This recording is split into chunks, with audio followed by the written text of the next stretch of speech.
welcome you to Porch Talk. It's your host, Alan, and he is no stranger to the show, ladies and gentlemen. And we are here to talk a little bit about this upcoming album. You may be familiar because they have dropped a couple of singles, and we're really happy about Fuzzy because he went out west.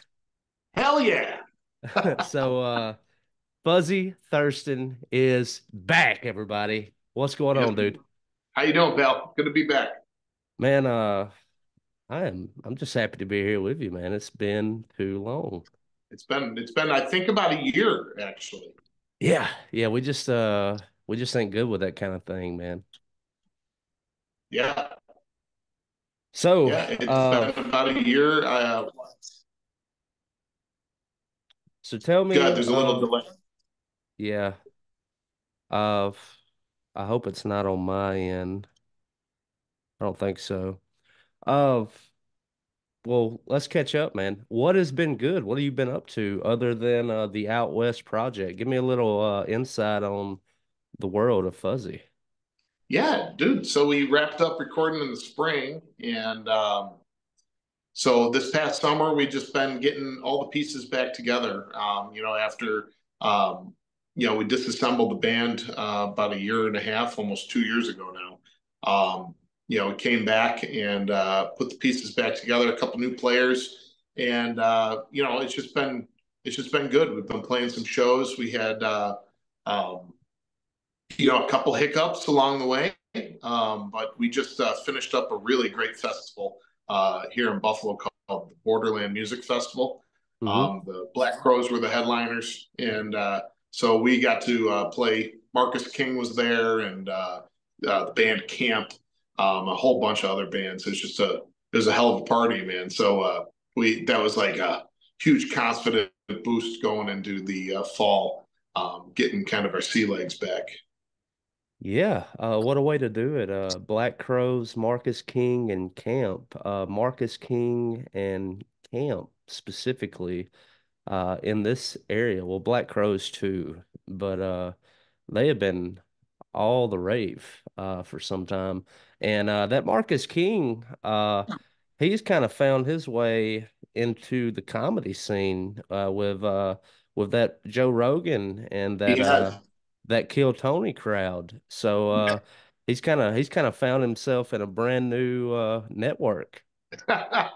Yeah, he's a pretty funny guy. I wanted to meet him, and it was funny. I was on my way into the lot because I forgot to get paid. So we had left, and then I turned around, came back, and forgot to get paid. Oh, So I'm on Fuzzy my got way back. fuzzy. So we're coming into the lot, and he's pulling out. He's on a golf cart, and my wife's sitting next to me. She's like, "Joe," she's like, "Fuck, it's Marcus King," and I'm like, "Holy shit!"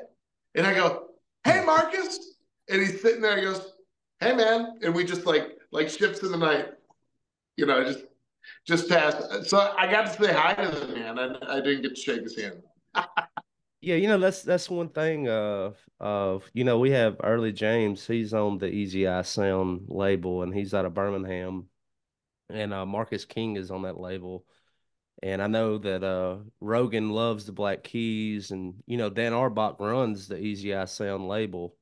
Yeah, And so it's just like just over the past, I guess, 6 months, they've kind of really been fostering a relationship. So I'm real curious to see what this is going to mean for the music and comedy community. They're already based in Austin, and that Kill Tony band, they'll bring in people like Marcus King from time to time. So I'm just a little curious to see what the landscape is going to look like for festivals in the future, because I think it's going to broaden itself out to where uh, you're going to be dipping your toes into more of just music, but you're going to get comedy. I think the whole American landscape of how we do entertainment and put on these events is changing. yeah, yeah. I agree. It'll be interesting, like you said, to see how that goes. It would be cool, like being at a festival and having a comedy stage. Like why not? And that's something that the first 2, 3 years of doing Porch Fest, I did it at my house, Fuzzy, and we would always have comedy, and it would be just friends of mine who were getting into comedy. They were cutting their teeth at the open mic, and I found them funny, so we would let them come do sets. And now that we've been doing it at Munson Brothers, I've been flying in comedians from like Philadelphia, Pennsylvania, Oh, that's and cool. like really trying to cultivate that as a part of like something that we do with the festival, Yeah. and also just trying to introduce my people here in the Columbus and Alabama area to more people such as you, whether it be Buffalo, New York, or whatever part of the country is like. Yeah. They haven't played for us, and we're really happy to have them down here. And That's so great. I kind of felt like I was ahead of the game a little bit. So I would like my roses. I don't Thank care you. if, yeah, I don't care if I get them, but like I truly do believe like that might be something that we begin to see as a more of a fusion of music and comedy. And I'm glad to see people like Marcus King, people that I respect, begin to kind of step into that field. Yeah, and he's North Carolina. Is he from North Carolina? South Carolina, yeah, yeah. South Mhm. Carolina. Okay. Yeah. He's awesome. It was the second time I got to catch him. So we played on a smaller stage just before he played the main stage. So I packed up real quick and ran over and caught a lot of his set. And it's the second time I've seen him live. He's a phenomenal guitar player, man. On top of being a great singer, you know. I had it was the same thing with like Burnside. Some of these guys that you've been listening to for some time, and you finally find yourself in the same area. Uh, like when Marcus King, I was working a festival that he was playing at, and I was just in earshot, and I was like, my goodness, it would be so much better if I could see it, because man, those guys are just such virtuosos. It seems like when it comes to guitar playing. And I'll share with you this, Fuzzy, is I wasn't aware of it. I had my buddy Abe Partridge. He did a short little stint with Tommy Prine. I wasn't aware that John had offspring that were songwriters. Okay. And believe me, he did not get a fair shake. Of Abe had a great show. Abe opened, he had a great show. And when Tommy Prine came and sat down, I could not believe this. Uh, the audience, as he was introducing himself and about to go into the first song, began interrupting him, asking him to play his father's songs. And I Oh was like, wow. oh, yeah. And I don't know if you'll ever get away from that. Yeah, You know, that's like asking Jacob Dylan to play, some Bob Dylan songs. yeah, all on the Watchtower. Give us some of that. Yeah. Oh, that sucks, dude. Yeah, I couldn't imagine that, you know. I mean, it's kind of that same thing you'll see like a Ryan Reynolds with, with his kids, and around Halloween, around this time of year, they're getting ready to get in costume. It's like, well, you want to be Deadpool, right? Well, Yeah. no, I don't. I like Captain America. And I was like, dude, you Yeah. don't even like your dad's own character? What's going on around here? So, man, I recently saw that Hank had a birthday, and he was presented with Chris Stapleton. Man, he's a Chris Stapleton guy, isn't he? Oh, he's a huge Chris Stapleton fan. He's funny. He knows all the songs. He sits there and sings all the lyrics, and he colors his pictures at his desk, and he'll have Chris playing, and then he'll put on his cowboy hat and his boots and grab his little guitar, and then he'll play in front of the mirror, and he's got all the moves, and yeah. So you got a Chris Stapleton poster, and I don't know, one of those, I don't know, those little caricature pop. Oh, Um, yeah, the Pops. yeah, they got the big head, and and so you got a Chris Stapleton one. So he was over the moon. He like squealed for real. Like, I saw the pictures and that looked like one of the happiest Hanks I've ever seen. Yeah, yeah, he's a happy little fella. So we Uh, were happy. It was a good birthday weekend for him. I'm telling you, and those little the pops that you're talking about, I have a buddy. He was able to quit his job and begin to focus on uh going to like these dirt cheaps, bargain hunt, these secondhand stores and pick up all these different products. And he's got his nose on the grindstone and like he'll send me pictures of like I just picked this up for $7. And I was like, that is a piece of junk. Why are you sending me this? And then it's like 3 days later, somebody on the internet has paid him $300 for it. And I was like, never mind. And it is always like a little fungo pop like that. You know what I mean? Figuring it out. Yeah. Mhm. Yep, that's awesome. Yeah. It's amazing how one person's junk's another man's treasure. Is that the phrase? Always is. And also with that, there is a sucker born every day as well. That's true. But man, just to get back to you a little bit, so you're getting your sea legs back. You played the festival there in Buffalo black Yeah. with the Black Crows and King Yep. and Camp. Camp. What Yeah. else has been good, dude? What else you been up to? So yeah, so it's been good. We're getting excited. We got the release of our second album coming out here in a couple weeks on October 18th. Um, so super excited about releasing that, and then we're gonna follow that up with a hell of a party in Buffalo at a new venue called the Kaz for our album release show on November 9th. So that's going to be a lot of fun.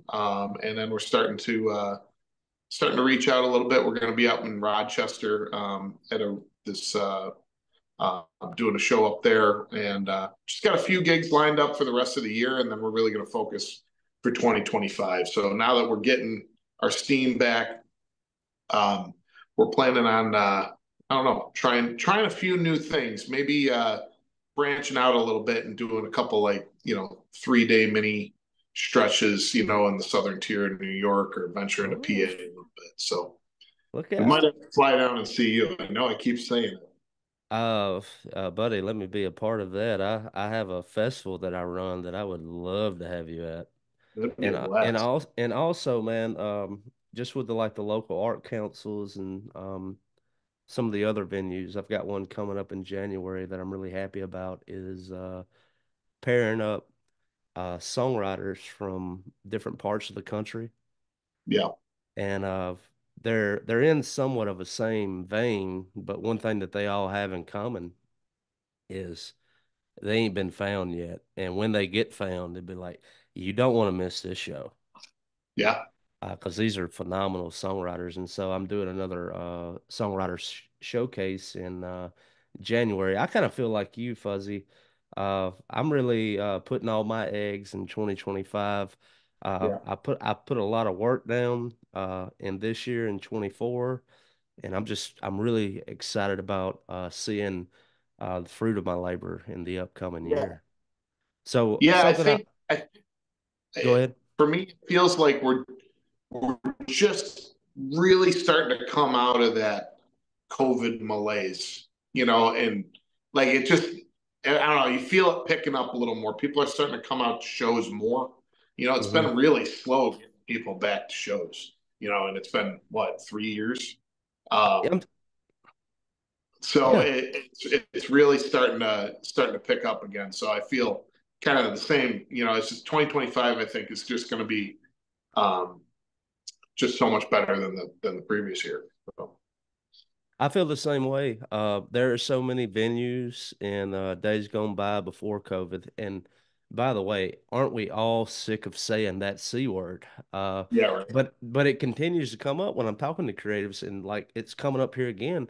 But I think you're hitting the nail on the head because I am beginning to see so many venues that was so impactful to some of these communities in this area. They're coming back.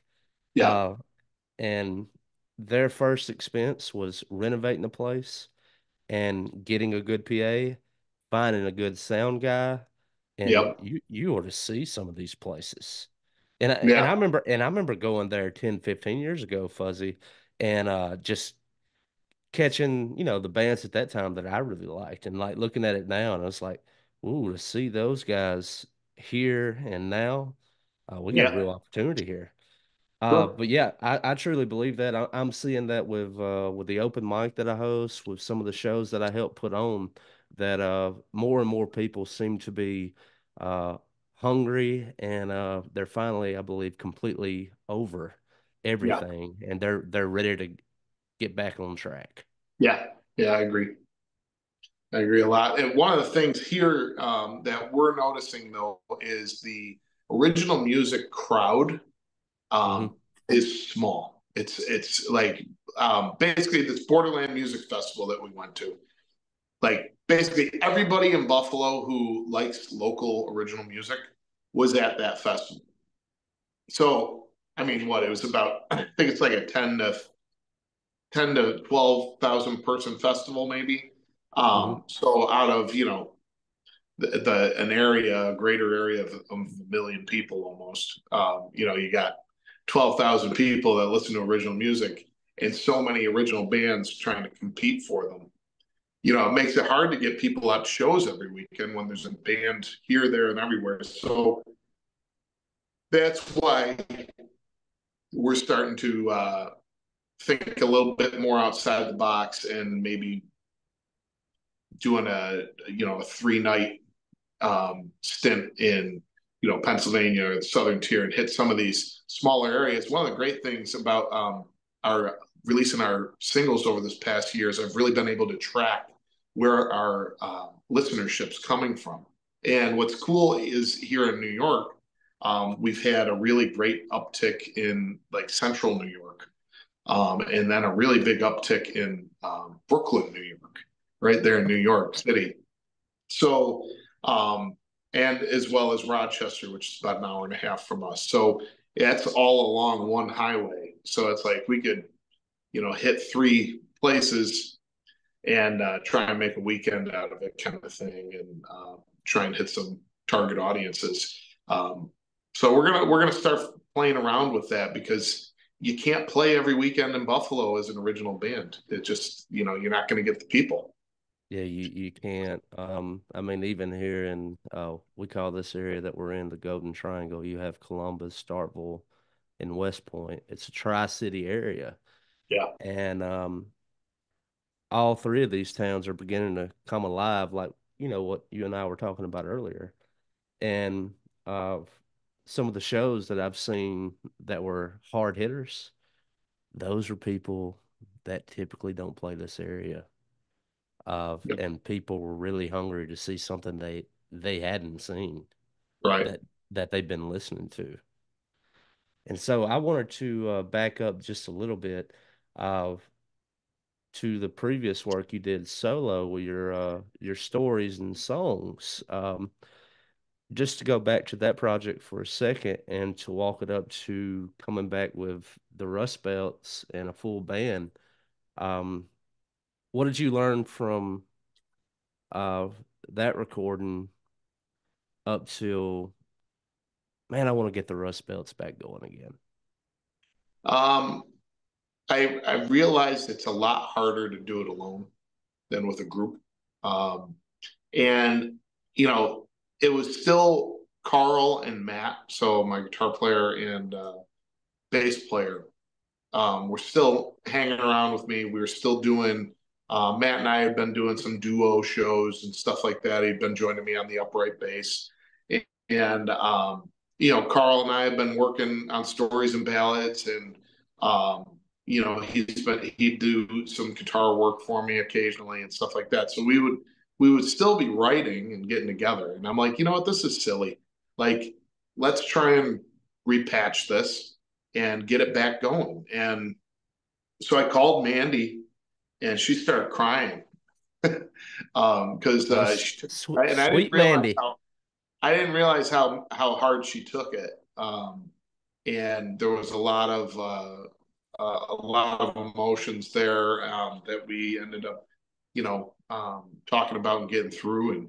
And everything was fine. It was just, she just never liked the fact that we broke up and it just ended so suddenly. So I called her. I said, "Well, will you sing with me again?" And she was like, "Absolutely," And so once she got on board, it was her, Matt, and I. We had to find a new drummer. My cousin Butch wasn't a part of it anymore, so I wanted to bring in a keyboard player, and so we brought in Jeff Pacer on keyboards. He actually was the drummer on our debut album, that Sweet Song. So he came in, he did all the keyboard work and organ work on um, this new record. And then we brought a new guy in from church on drums, a guy named Ben Smith. He's great, man. What a talent he is. Knowledgeable. He spent some time in Nashville as a studio drummer and went to college down there, so he's familiar with some of the industry practices and whatnot. So it's just a really good tight group right now. Jeff's not going to stick with us. He'll fill in here and there. So we're working with a new keyboard player right now, trying to catch him up. And like I said, we're trying to get ready for really hitting the ground running in 2025. Well, right on, dude. And just to bring this back to everyone's eye out the west, is I wanted to give you my review of the record. It's I love. wild that you brought up church because after I finished listening to this, I had a friend who was very interested to hear what I had to say about it, and I went on to tell her um, four things. I was like, this is the most polished that Fuzzy and the Rustbelts have ever been.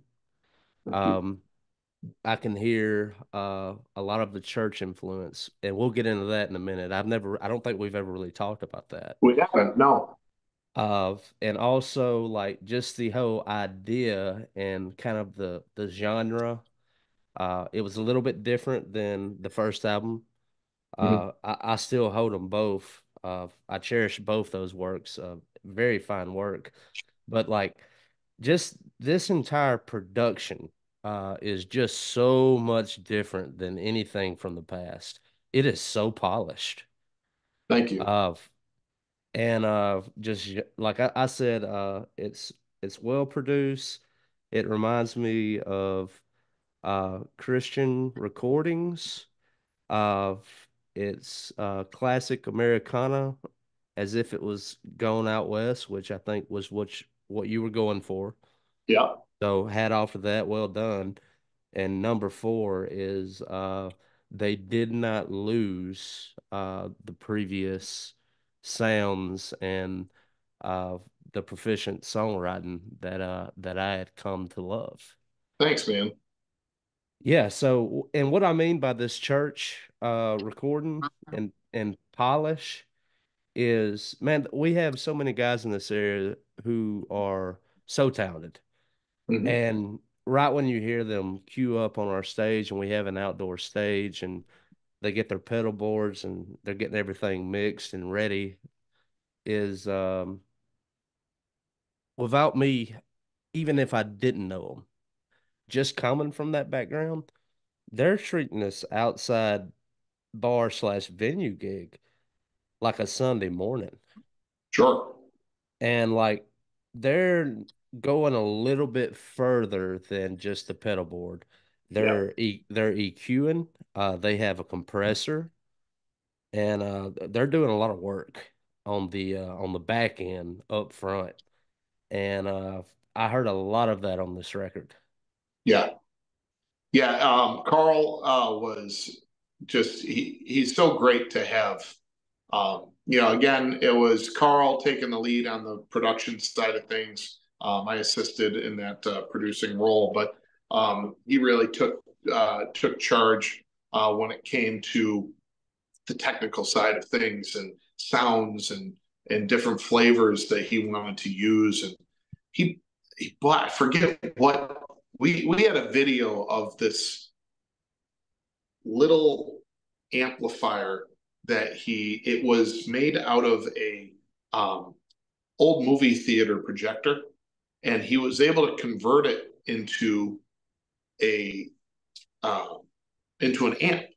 And so apparently it's a thing. I didn't know it was a thing. He's telling me about it, but that's that sound you hear on Long Black Road is that amp.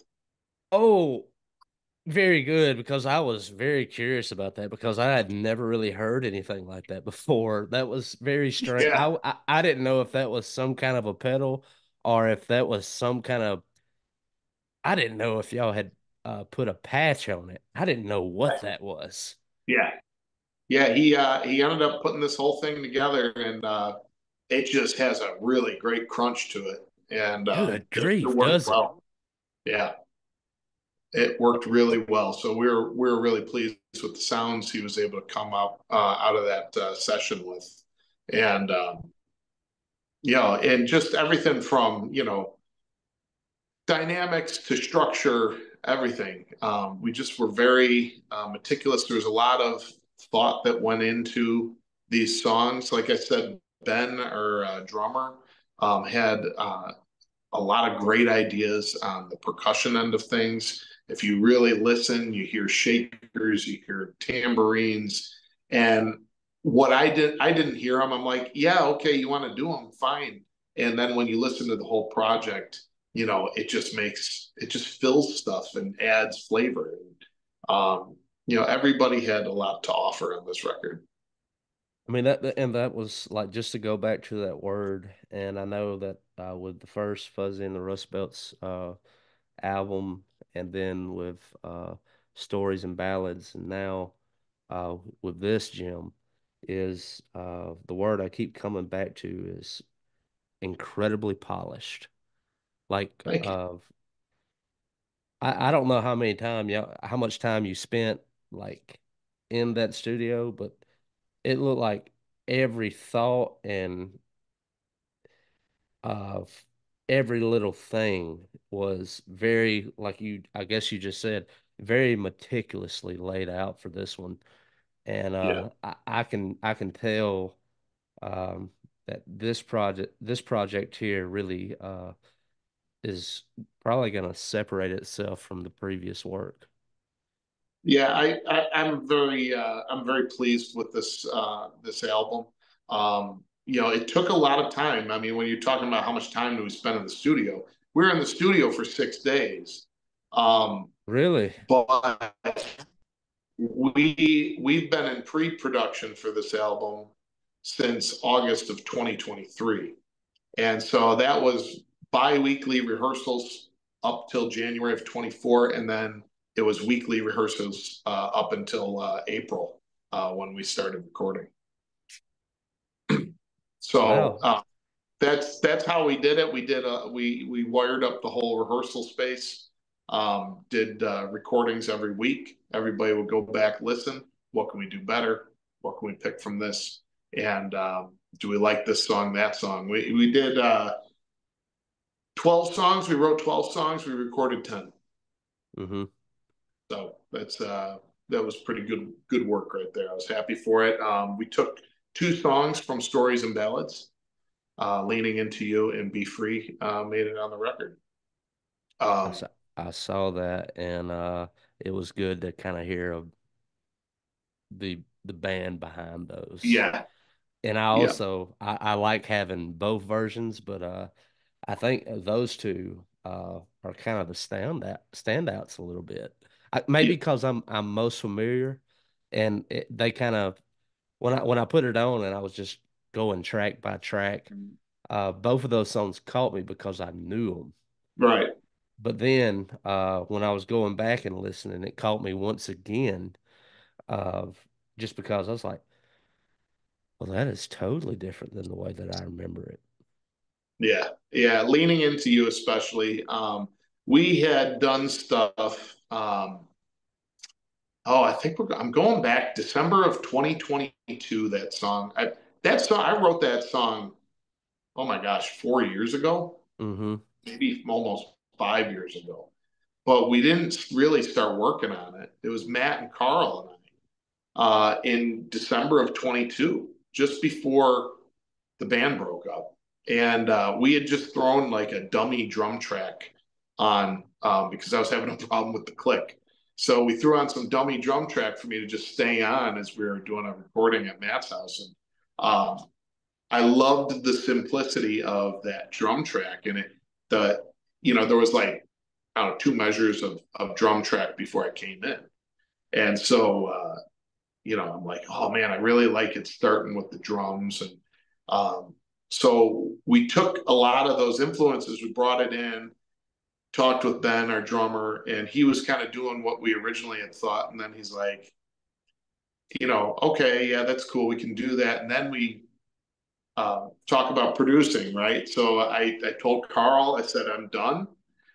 You and Fred, our engineer, I want you guys to go back and forth, and I want to, go through it, do, 2, 3, 4 changes, whatever you need to do, and then I want to hear what you think is going to be the final. And so when they got to that, Fred took a drum fill from later in the song, and he added that drum fill to the top of the song. And he said it just sounded so much better with the drum fill leading in rather than just the drums static. It's just a static kind of um, uh, beat. So it really was like, oh, that's cool. That's cool how that happened. So I love it when you get these little surprises. Yeah. I wanted to pose this question to you. Um, and I'm sure some of the listeners here, they're familiar with what you've done, but just in case, for those who have never listened to Fuzzy and the Rust Belts, how would you introduce yourself to them? I would definitely say we're an all-American band. When you think of all-American band, you think of roots, rock and roll, country. It's that genre of music. It falls within that Americana triangle of folk, rock and roll, and country music, and you just mash it together. And I think this record leans a little more toward the rock spectrum side of the Americana genre, but you still get those country influences, those folk influences throughout the record. And I'm really proud of the diversity on this record.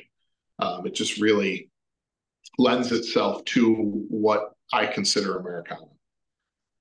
Yeah, well put. And that was something else that kind of struck me when I was making notes when I was listening through is you did a good job of not having anything that sounded like the other. Right. And I really appreciate that. Although like the final production and the mastering is really well done. And like just to go back to that kind of church thing, but the writing and the music of the songs, I am so proud of this. I'm very happy for you. Thank you. Thank you. Yeah, it Yeah. was it was cool to see. So we played a bulk of the songs at Borderland Music Festival, How and was it received? it was received so well, and it was so great. We had a sea of people.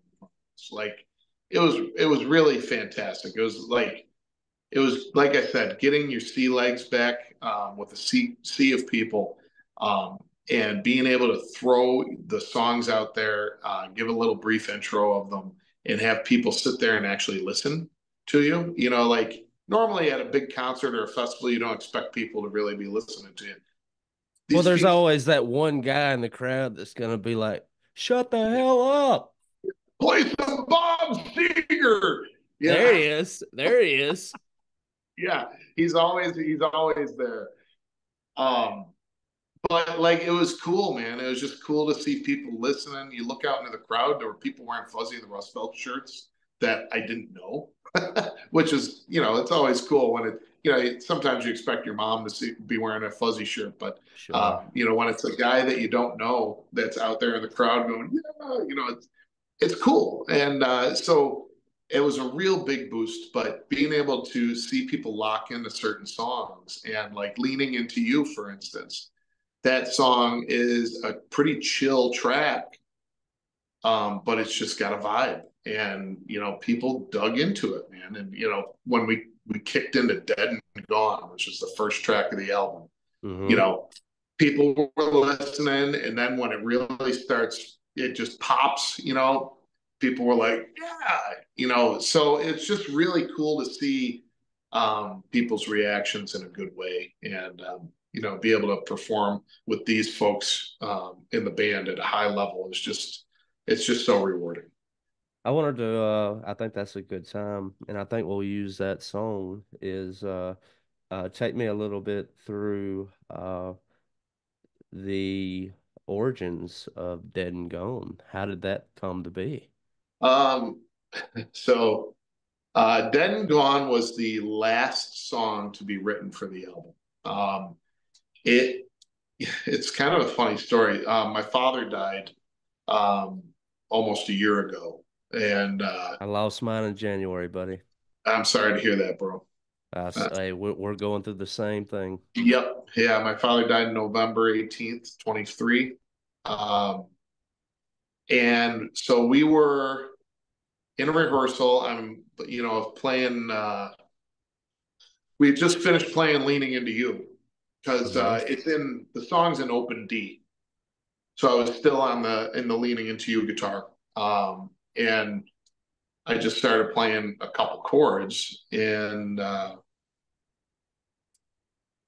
before you know it, I started humming along, and just kind of how the song goes is kind of how it ramped up with everybody. And then I'm like, okay, let's change to this chord. And so we changed. So that song was written on the fly uh, in between rehearsal songs. And we came up with the basic premise of it. I went back, I think a couple weeks later, had lyrics for it.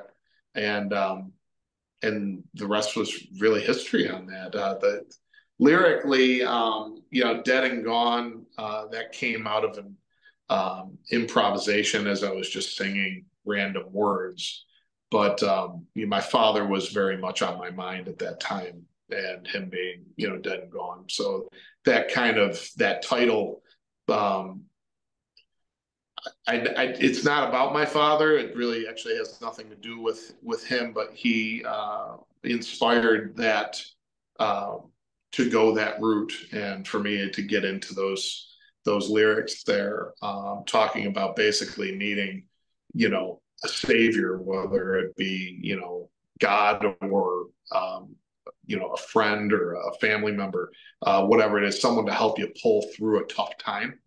And so I think, with that "Dead and Gone" title of, kind of relating to my father being gone, and going through that time and needing someone to help me recover from it. Um, I think that's where that emotion for that song comes from. And, notwithstanding the fact that after my father died, I ended up getting COVID. And I think I had long COVID because my voice was gone for 3 months, Ooh, no, 4 months. And so it was just horrible rehearsals because I couldn't sing. And there's nothing worse when your body doesn't work the way you want it to.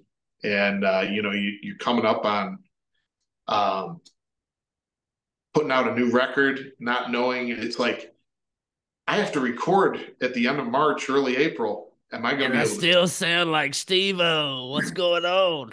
And I'll tell you what, man. My voice came back the week before we hit the studio. Oh, And after I recorded my final vocal, which was Sandia Sky, and there's that big note in the middle of it where I hit this huge note. It's a bear to sing, even with even when your voice is in tip top shape. But after that, I broke down. I was crying, and I took 5 to 10 minutes just bawling in the sound booth, um, I'd love to hear because it. just the amount of work that we put in. It almost was the end of it. Was like, okay, this is over. You can stop grieving. Mm. Um, I, this album is I dedicated it to my father on the vinyl. And so anyway, without breaking down and crying again, yeah, this album just has a lot in it, a lot of heart and soul that that emotion of my father passing just came out in the vocals and um, in the passion for this record. I want to kind of get off that and let you breathe a little bit, but I Yeah, also just thinking about this, and I'm gonna have to buy a copy, and I'm gonna need you to mail me one. But just looking at this work, side A starts with Dead and Gone, ends on Sandia Sky, starts side B with Long Black Road. Very interesting choice. One of the most diverse songs on the record, in my opinion, as far as the yeah. sound. And it ends with Lost in You. Tell me a little bit about the construction of the album and how things fell into place. Yeah, I wanted side B to smack you in the face. So you end up with a sleepy little country ballad on the first end or the first track. You think you're getting into a sleepy country ballad, and then it has that big old Beatles-esque style bridge, and then a return to the bridge at the end. Um, so it ends big, and I wanted then when you flip that, I want you to keep getting big. So we put Long Black Road as first track on side B, Hmm. and then butted Freedom Song up right next to it, just to keep the good times rolling. Originally, we were going to do Be Free right after Long Black Road, but when we listened to it, it just too much of a drop. So Hmm. we flip flopped those, and it turned out great. Um, as far as side A goes, with regard to Dead and Gone into Leaning Into You, they're both in the same key of open D. Well, it's an open D tuning. You're on a different capo, so I forget what key it's in, but they're both in the same key there. So it's a nice, easy transition. And then we hit the first single there with Out West on track 3, followed by then the slow love song Adore Hmm. and Sandia Sky. So and then closing out the record with Lost in You on side B. That has a lot of Ryan Adams influences in it as well. Yeah, it does. Where I s- yeah, we had Dirty Rain in our head uh, a lot as far as the construction and the approach. And so when you listen to Carl's guitar solo, he wanted to make sure that it was like a thin sounding solo. Um, and then we just wanted to ring that out and let it do a nice fade out for the record. right So, on. yeah, man. There you have it. That is the breakdown of Out West for all of you out there. Uh, and I can't wait for you to hear it. Check out the singles, and when it comes out, support him. I wanted to talk to you a little bit, Fuzzy, about that little thing behind you. I think they call it a guitar. Uh, yeah, that thing. Uh, when you pick it up lately, what's your go-to? Are you a strummer? Are you finger picking?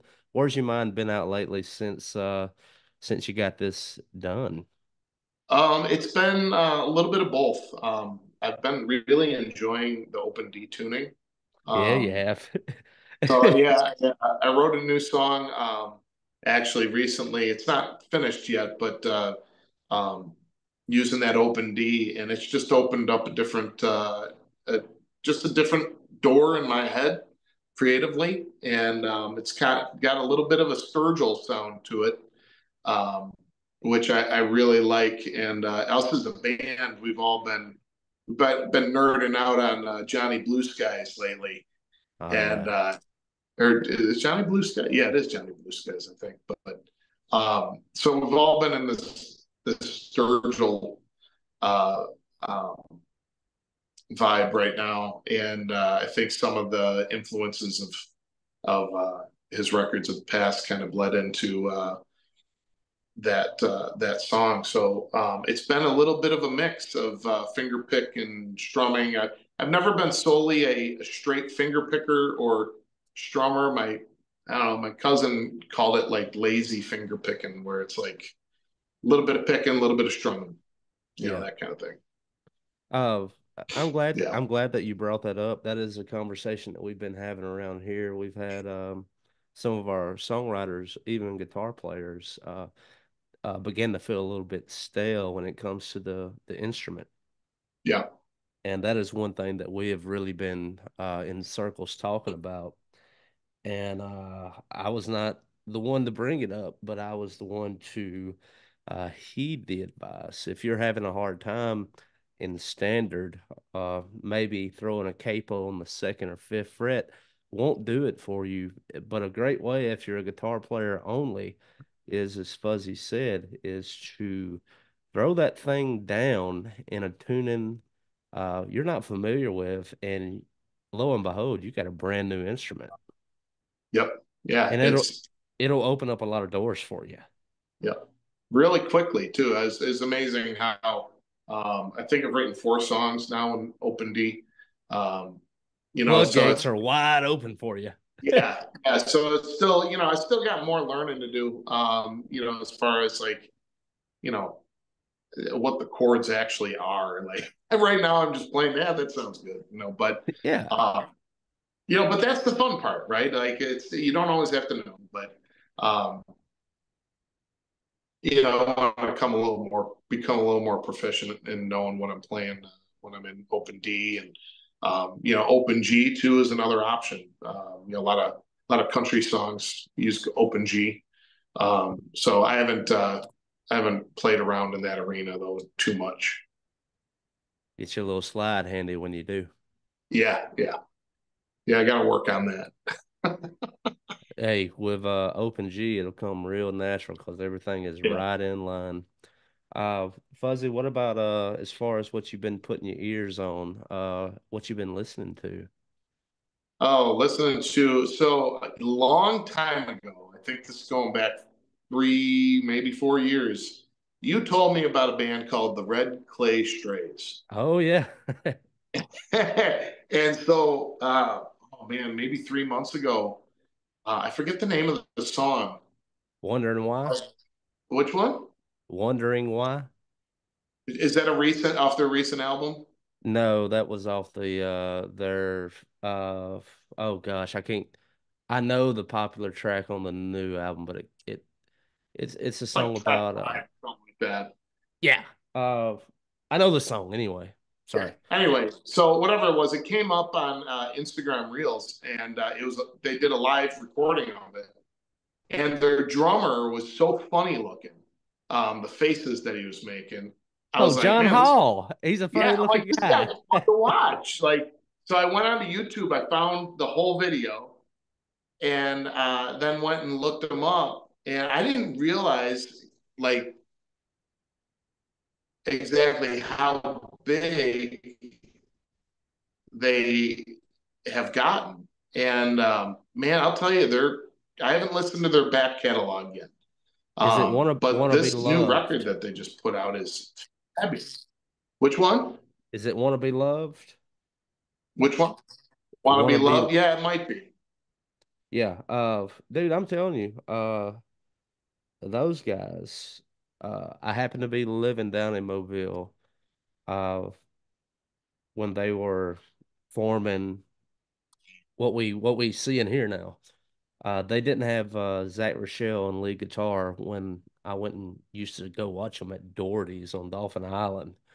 And you see a couple of years go by, and on the local scene, you're just seeing these guys tear it up. I mean, they're playing Birmingham, they're playing Atlanta, and Yeah. next thing you know, they're headed out west. They're all over the country.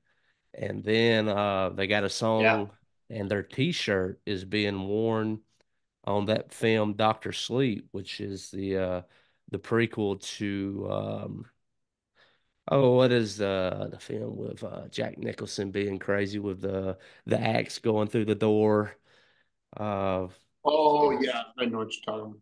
but The Shining. anyway, The Shining, that's it. They had a shirt and a song in Doctor Sleep, and then they have a song featured in the new film Twister. And my God, they deserve every bit of it. And I'm so happy and I'm proud for them. But one thing I would tell you and everybody is Brandon, the front man, he has a brother, Matthew, who is a videographer. And Okay. they took that time period, COVID, to the fullest advantage. And Matthew Coleman made some of the greatest TikTok, Instagram Reel, YouTube short videos. Okay. And that was a real big deal about how they were found by They took advantage RC, of it. RCA. They're signed with Sony now. And we are so happy for those boys because it had been a long time since Alabama had really taken the world by storm in music like this. So we're really happy for them. Yeah, they're phenomenal, dude. And so I've been listening to them. Been listening to Marcus King's new record, Mood Swings, which is really Oh awesome. my God. I I appreciate it more um, every time I listen through it. Um, but this week, you're asking me, so this week, what have I been Yeah. listening to? I've been listening to the Wallflowers, uh, their first album, their debut album. Oh yeah, it had one Had one headlight. headlight on it, and Three Marlenas. Three Marlenas, Sixth Avenue Heartache, Yeah, and it was what Breaking Down the Horse, I think was the name of that's it. the That's it. record. And I called Carl up the other day. I'm like, well, I go, if we want to do a cover tune, like, what do you think about One Headlight or maybe doing Sixth Avenue Heartache? And he's like, I love that idea. Hmm. Sixth Avenue Heartache would be cool because it's got really great harmony vocal with it that was done by Adam Duritz from Counting Crows. And Mandy could slay that real nice. It would be a good pairing. Ain't no doubt about that. Shout out to our beloved Mandy, man. I'm glad she's back in the mix. Yeah, me too. Well, dude, I want to ask three more questions, and we'll walk this thing on out of the door. So great. Is question one of if people are interested in following the story, possibly booking, where is the best place? Website, social media? Where are you most active? Where is a good place to reach Fuzzy and the Rust Belts? You're going to want to go to www.fuzzyandtherustbelts.com. So that's the best There you place to go. find us. Go to our contact form and you can reach out. I usually respond within a day or so. I'm pretty quick, or the day of. It depends, but yeah, head to the website. That's the best way, and you can link into everything from there. If you gotta reach out to us on Instagram or Facebook, I'll respond to you there too. But um, I always refer people to the website. There, you can link into you know anything fuzzy in the Rust Belts. Question two of a movie or a book that you recently read that you'd like to share. Oh man, what did I watch recently? So I watched. It's called His Three Daughters. Oh, It must have been a stage play. It takes place in a New York City apartment, and the father, you never see him until one scene at the end. But he's bedridden in the room, and it's these three estranged sisters that don't get along. They live apart, and they have to come together to kind of be there in those final moments for their father. Um, yeah, too soon, man. I ended up bawling like a baby. mm, It was just like, you find, the commonality there with your own grief, with your father and stuff like that. So, oh, but it was a really well done movie. Elizabeth Olsen was in it. oh wow, And then great she's actor. related. I love her. I think she's fantastic. And So it was just really well acted, and I always love good films like that. And currently, I'm right now watching Monsters about the Menendez brothers on Netflix Uh, as well, and just finding out a I'm little more about that story. watching that too, and I'm learning more than I thought I already knew. Yeah, Um, Very interesting thing. I think we all find that topic very interesting because I believe most of us, it's hard to kind of step into the skin of that type of human being that would do something like that. yeah, So it's always incredibly interesting to kind of learn the background and the whole Durin thing. I just hope it doesn't create more. Um, Last question to walk it out the door is yeah. Fuzzy. With upcoming 2025, I want you to proclaim a goal for 2025. Give me a venue. Give me something, dude. What are we really looking forward to in the upcoming year, man? Well, I am really looking forward to it's not in the 2025, but it's in the next couple of months. We're finally doing we're hitting Rochester, New York for the first time at a really cool venue called Record Archive. Um, I've heard of so it. it is. Do you remember REI back in Yes. the day? Yeah, or not REI, FYE. I'm sorry, Yeah, FYE. for your entertainment. Yeah, Yes, exactly. I know what you're talking about. Yeah. So this place is huge. It's like an old school FYE. You've got CDs, vinyls, vintage vinyls, new vinyl, new record players, old record players, everything, posters, everything music and just awesome, right? It's just this huge warehouse, and off the back of it, they have this really eclectic uh, sound room, and so it's got like these cool velvet chairs and all sorts of cool couches and an awesome bar, and it's just decorated really cool. Nice little stage. So Matt and I went up there. There was a songwriters clinic um, several months back, and I said, Matt, let's go. We got two things, two goals. I go, one, we're going to learn about how to promote ourselves better on Spotify for our singles. So this was back in the spring. I said, but two, I go, I want to network and I want to meet the people who run that place because I want to play there. And so not only did we book a gig, but we also learned a whole ton of stuff. Met with some marketing people, had some conversations. We're going to be selling our records there as well, and so learned a lot of cool stuff. So we're really excited to play there in November 13th, just shortly after our album release, And and there you go. And it's for all the blast. good people, when is Out West gonna be live for everybody? October 18th. You can stream it everywhere. Out West will be available October 18th. It's a Friday. Check it And then out. if you're at the Rochester, dude, go see them. Hell Go love yeah. these boys. Do it. Fuzzy, always a pleasure. We should not be such strangers again. Absolutely. I'm already scheduling the next time you're on. Uh, love you, Fuzzy. Take care of yourself. I am so proud of you, man. I love this. Thanks, Thank bro. you. Thank you very much. And we are out of here, dude. Perfect.